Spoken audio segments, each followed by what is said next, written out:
Aujourd'hui sur le site d'Herstal, donc on a fait le tour avec les deux ministres présents dans le but de remontrer concrètement l'activité de tri et de transfert. Donc le transfert, c'est finalement transférer les flux vers d'autres centres de traitement, mais le tri, c'est important, on a passé sur une ligne de tri où finalement on rend des déchets résiduels qui passent par des lignes de tri semi-automatisées où on retire les métaux, on retire également certaines fractions lourdes, ils sont ensuite broyés pour pouvoir avoir la bonne granulométrie et puis ces déchets passent dans une cabine où les équipes retirent les bois, les films plastiques et d'autres matières en vue de les recycler.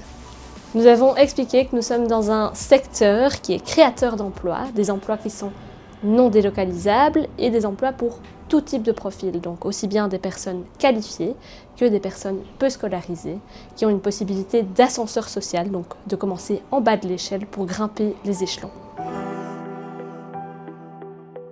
On trie et transfère ici l'équivalent de 150 000 tonnes par an. Ça veut dire que les équipes sur les lignes sont là pour faire en sorte de trier un maximum de flux.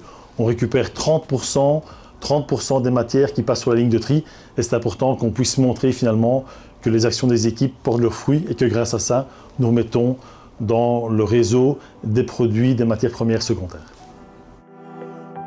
C'est intéressant pour moi de pouvoir à la fois allier l'aspect transition climatique, énergie, mais aussi création d'emplois, puisqu'on estime qu'effectivement plusieurs dizaines de milliers d'emplois peuvent être créés dans ce secteur-là. Ce sont des secteurs prometteurs.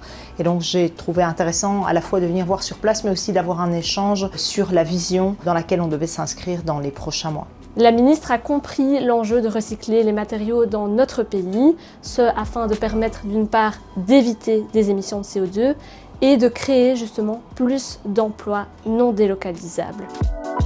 C'est important de rencontrer le secteur aussi pour entendre ce qu'il a à dire, puisqu'on se projette parfois à l'échelle de plusieurs années et les enjeux sont convergents souvent entre le secteur industriel et le secteur politique.